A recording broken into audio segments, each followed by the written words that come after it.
लेकिन मेरा ये मानना है कि ज्योतिराम जी कोई देवता नहीं है, ये तो आपके घर का एक सदस्य है। यदि बनाना चाहो तो, यदि घर का सदस्य बना के ज्योतिराम जी महाराज की सेवा करते हो अपने माँ बाप की तरह, तो ज्योतिराम जी जो काम करके दिखाएगा फिर कहीं भी ऐसा देवता नहीं मिलेगा। और पूछते हो यदि देवी देवताओं की तरह, बोले भाई 4 पतासे से चढ़ाने बाबा ले तेरे भी स्वीकार कर। वे माता रानी का दिन आ गया, छोरे दुकाने बालक दुकाने ले वे माथा टेकवा दिया, हो गया काम। भाई बाबा की नौमी आ गई, बाबा की खीर चूरमा बनाई, भोग लगा दिया, चल बाबा पार। इस तरह से जी बाबा की सेवा करते हो तो ज्योतिराम जी महाराज भी आपका उसी सेवा भाव से प्रत्युत्तर देते हैं। आपने कहा कि बाबा घर में ये कमी है, हमारे संतान नहीं होती, बाबा संतान दे देगा, इससे ज्यादा नहीं होगा। यदि आपने कहा कि बाबा रोजगार नहीं है तो बाबा रोजगार दे देगा, लेकिन इससे ज्यादा नहीं होगा। फिर आपने कहा कि बाबा हमारे पशुओं में बरकत नहीं है, बाबा पशुओं में बरकत है, इससे ज्यादा नहीं होगा। इससे ज्यादा कब होगा? इससे ज्यादा तब होगा जब ज्योतिराम जी को अपने घर का सदस्य बनाओगे। बाबा जिस तरह से अपने घर में अपने बूढ़े बुजुर्ग माँ बाप दादा दादी की तुम लोग सेवा करते हो ना, पहली बात तो उनकी सेवा करने सीखो। सेवा नहीं करते हो तो करया करो, सबसे पहले उनकी पूछ करो। नहीं तो आज का जमाना थोड़ा सा बदल गया है, बुजुर्गों की पूछ नहीं है। बहू और छोरा दोनों के दोनों घर पे लेकड़े रहेंगे और घर के अन्यों नहीं पता कर जाएंगे हम कहाँ जा रहे हैं। सबसे पहले तो उनका मान सम्मान करो, माँ और बाप को अपने दादा दादी को बोल के जाया करो हम वहां जा रहे हैं और थोड़ी देर में आ जाएंगे। घर में कोई अनुष्ठान करना है, कोई ब्याह शादी करनी है तो सबसे पहले उनकी पूछ करो, उनसे पूछो हमें कैसे करना चाहिए, किस किस को बुलाना है, कब कब बुलाए। बड़ों का जितना भी आदर भाव करोगे उस घर में उतनी ही ज्यादा बरकत होती है। उसी तरह से ज्योतिराम जी को अपने घर का दादा परदादा अपना माँ बाप मान लो, भाई अपने घर का जो बुजुर्ग मान लो उसको किसी भी तरह से। और जो भी कोई काम करते हो अपने बाबा से पूछ के किया करो। हो सकता है कि ज्योतिराम जी मुंह से बोल के ना बताए, लेकिन एक बार यदि बाबा के चरणों में बैठ के ये कहोगे सुबह सुबह, बाबा आज नई दुकान खोलनी है और बाबा तेरे ध्यान रखिए, तू बता खोलूं ना खोलूं, कोई इशारा दे, मैं दुकान खोलने जाऊं बाबा, मेरे सिर पर अपना हाथ करिए, अपना आशीर्वाद करिए। तो ज्योतिराम जी प्रसन्न होंगे, वो आपको नुकसान नहीं होने देंगे। और यदि वो ऐसा उसको लगे भी कि भाई वहां नुकसान होगा तो बाबा किसी न किसी रूप में वो टाल अपने आप करवा देगा। आप लोगों को कहने की जरूरत नहीं है। उसको माँ बाप की तरह पूजा करो, दादा दादी की तरह पूजा करो, उसकी तरह सेवा करो। जैसी सेवा मात पिता की न्यू करिए तू बाबा की, और सोने पहले मुट्ठी चाबी भी भरिए तू बाबा की। रोज टाइम पे सेवा करके फिर काम पर जाया कर और तू रोज भगवती गाया कर। ये बाबा की जो भगवती है ना, ये बाबा का आशीर्वाद है। हम लोग सुबह शाम, जो आदमी सुबह शाम बाबा की सेवा नहीं कर पाता वो मन से सेवा करे। हो सकता है कि ड्यूटी वाले भाई बैठे हैं, ड्यूटी लगी रात में 12 बजे जाना है भाई ड्यूटी पे, तड़के आओगे दिन में 12 बजे आओगे तो बाबा की सेवा का तो टाइम ही खत्म हो गया। रात को 12 बजे जाएगा, सुबह 12 बजे, दिन का गया समय। शाम का उसके पास समय बचेगा, शाम को भी पता नहीं घर के 100 काम होंगे, सोना भी है, हो सके उसके टाइम पे नहीं कर पाएगा। उनको चाहिए कि वो मन से सेवा करे, 24 घंटे उसको याद रखें, बाबा तू मेरा देव है, तू मेरा दादा है और तू मेरे घर का ख्याल रखना। मैं तेरी सेवा नहीं कर पाता लेकिन मेरे मन में बैठा है तू, मैं तेरे से पूछे बगैर कोई काम नहीं करूंगा। बाबा को सबसे आगे रखा करो, सबसे आगे, सबसे पहले उसको पूजो। तो देवी देवता छोड़ के उसको पूजो अपने घर के पितर की तरह, अपने घर के दादा की तरह, अपने बाप की तरह। जिस दिन आप लोग ये करना सीख गए, घर में 2 चीजें आएंगी। एक तो आपके घर में संस्कार आएगा। जब आपके घर में अच्छा संस्कार, आप जब सेवा करोगे बुजुर्गों की, आपके बच्चे क्या सीखेंगे? वो भी बड़ों की सेवा करना सीखेंगे।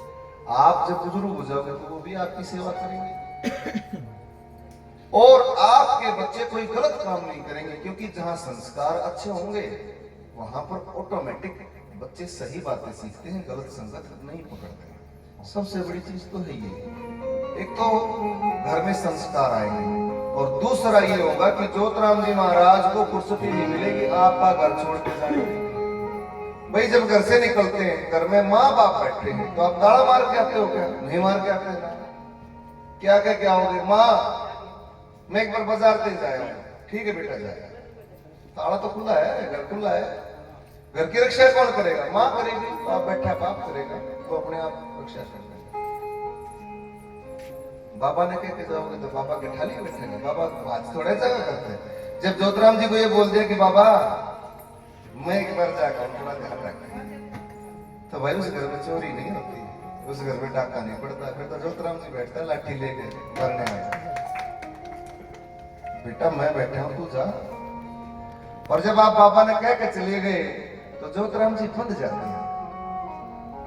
उसको तो आपके घर में रहना ही पड़ेगा, 24 घंटे पहरा देना पड़ेगा उसको, क्योंकि आपका भाव अच्छा है, आपने उसको इस भाव से बैठाया है। और घर आओगे आते सबसे पहले मत सोचो कि घर में बाज के भीतर बढ़ेगी। सबसे पहले यदि तुम्हारा घर ठीक ठाक है तो अपने बाबा का धन्यवाद करो। जैसे घर में आते अपने माँ बाप से पूछते माँ मैं आ गया, अच्छा बेटा ठीक से तू संभाल, ऐसे ही करते हैं ना। यदि हमारे घर के संस्कार सही है तो ऐसा ही करते हैं। घर में पढ़ते अपने बाबा को कहो कि बाबा धन्यवाद मैं आ गया, तो बाबा को क्या लगेगा कि मेरा बेटा मुझे हर पल याद रखता है, मेरी बेटी मुझे हर पल याद रखती है। तो ज्योतराम जी आपके घर को छोड़ के जा ही नहीं सकते कहीं। इस भाव से सेवा किया करो। केवल अंगारी में भोग लगा देना सेवा नहीं है, केवल सुबह आरती कर देना सेवा नहीं है। नौमी वाले दिन बाबा को याद कर लेना सेवा नहीं है। सेवा करने का तरीका बदलो, सेवा करने का रूप बदलो। जिस दिन सेवाएं करनी सीख के, वास्तविक सेवा, सेवा इसको नहीं बोलते कि गोला मिश्री का भोग लगा दिया, ये सेवा नहीं है। सेवा क्या होती है? सेवा तो ये होती है ना जिससे आपके कर्म से किसी दूसरे को आराम मिले, खुशी मिले, वो है सेवा। माँ बाप के पैर दबाओगे तो माँ बाप को खुशी मिलेगी, वो है सेवा। माँ बाप के समय पर दवाइयों का ध्यान रखोगे तो उनका स्वास्थ्य ठीक रहेगा, यह है सेवा। ज्योतराम जी को भी इसी तरह से रखते हो। खुद खाना खाते हो तो उससे पहले बाबा को दो, बाबा ये लो। अरे चटनी के साथ खा रहे तो चटनी के साथ दे दो। आप लोग मेवा मिश्री खा रहे तो बाबा को मेवा मिश्री दे दो, ये लो बाबा। अब ज्योतराम जी वहां आके ऐसे आभड़े गाल का खाने तो रहा नहीं है ना, लेकिन उसका मान सम्मान के साथ उसका भोग निकाल के उसके मंदिर में तो रखो, ये ले बाबा। पानी पीते हो तो पानी रखो। अपने बाबा वो भी तो पानी पीते हो, उनको तो प्यास लगती होगी और उनको भी तो भूख लगती होगी, लेकिन वो एक आत्मा है, आत्मा की तृप्ति होती है।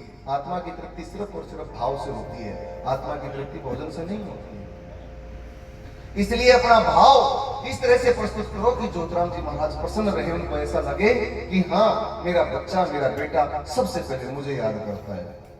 तब आपके घर में सुख शांति रहेगी। आपके घर में, मैं अपने घर से जब निकलता हूँ ना, मैं इतना निष्ठुर आदमी हूँ, इतना निकम्मा नाकारा आदमी हूँ, सुबह शाम बाबा के चरणों में कई बार तो माथा भी नहीं टेक पाता। और मेरे पिताजी इतने धर्मात्मा इंसान हैं, सुबह से लेकर शाम तक वो भगवान के भजन में ही रहते हैं। सुबह की जोत वो लगाते हैं, शाम की जोत वो लगाते हैं, आरती वो करते हैं, भोग वो लगाते हैं, सारे काम वो करते हैं। और हम तो कभी इतने बिजी होते हैं अपने काम में कि बाबा का माथा भी नहीं टेक पाते। लेकिन एक चीज रहती है कि बाबा तू मेरे घर में बैठा है, मेरे को तो आनंद है, बस तेरे भरोसे छोड़ दिया सब कुछ, मेरे को क्या करना है मेरे ज्योतराम जी महाराज, बस तू यहाँ बैठा रहा, इससे ज्यादा कुछ नहीं चाहिए। इस दिल में धड़कन तेरी, आडा में मड़कन तेरी, तू पलका पे आ बैठा, आँखा में फड़कन तेरी। ए बाबा, इस रक्त में जो संचार है वो भी तेरा है, इस दिल में जो धड़कन है वो भी तेरी है, ये जो सांसें चल रही हैं ये भी तेरी है, मेरा जीवन भी तेरा है, मैं भी तेरा हूँ। जब इस भाव से बाबा के चरणों में झुक गए तो सजनों फिर आपको ये दीवा बाती की जरूरत नहीं पड़ेगी, ये मेरा विश्वास है। करके देखो, दीवा बाती क्या है? दीवा बाती करना एक नियम है, और यदि कोई काम नियम से किया जाए तो आपका स्वास्थ्य अच्छा होता है, उससे वो देव प्रसन्न होता है, देवता बंध जाता है। जैसे हम नियम के साथ अपने शरीर का ध्यान रखते हैं, सुबह रेस मारने जाएंगे और सुबह जिम करेंगे तो शरीर किसका ठीक रहेगा? हमारा ठीक रहेगा। ये नियम के साथ करने की चीजें हैं। पूजा करते हैं तो नियम के साथ करो, सुबह शाम, भाई जैसे 5 बजे का टाइम बना लिया तो 5 बजे करो, सुबह रोज 5 बजे उठ जाओ, नहा धो के और अपने बाबा की सेवा करो। 6 बजे दीवा लगाते तो ज्योतराम जी महाराज को वहां 6 बजे आना पड़ेगा कि मेरे बेटे ने मेरी सेवा करनी है, मैं उसको आशीर्वाद देने के लिए जाऊंगा। शाम को 7 बजे का टाइम बना लिया तो 7 बजे का टाइम मान लो, चाहे 11 बजे का बना लो, लेकिन एक टाइम ये दीवा बाकी नियम की है। जो नियम के साथ काम करता है तो देवता बन जाता है फिर आपके साथ, उसको वहां प्रकट होना पड़ेगा। क्यों? वो था ना एक छोटा सा चुटकुला कह लो, उसको एक छोटी सी दंत कथा कह लो। कोई एक आदमी था, वो रोज शराबी था, वो रोज मंदिर में जाता तो देखता है कि ब्राह्मण देवता आते और वो शंकर भगवान पर जल चढ़ा के जाया करते। वो रोज जल चढ़ाते और जैसे ही वो जल चढ़ा के चले जाते उसके ऊपर जो भी 5 रुपए 10 रुपए धर के जाते तो, और वो शराबी आता और रोज उसका जूत काट कर उसका शिवलिंग का जूत मारता, और जो 10 रुपए धर के जाता ब्राह्मण देवता उठा कर कोच में डाल कर कुआ लेकर पी लिया करता। डेली काम यही काम, वो ब्राह्मण देव उसका जल चढ़ा कर जाओ है और वो शराबी आओ और उसका जूत भी मार कर जाओ और 10 रुपए भी उठा कर लेके जाओ। अब एक दिन भारी बारिश हुई, उस बरसात में क्या हुआ, ब्राह्मण ने सोचा कि भाई क्या करूंगा जाके, आज तो राम बहुत ज्यादा बरसा, जाऊंगा तो भीग जाऊंगा, कोई बात नहीं कल चढ़ा देंगे। अब वो इंतजार में बैठा कि वो ब्राह्मण जी आएंगे और आते ही वो जल चढ़ाएंगे और 10 रुपए रखेंगे और मैं वो 10 रुपए लेके आऊंगा।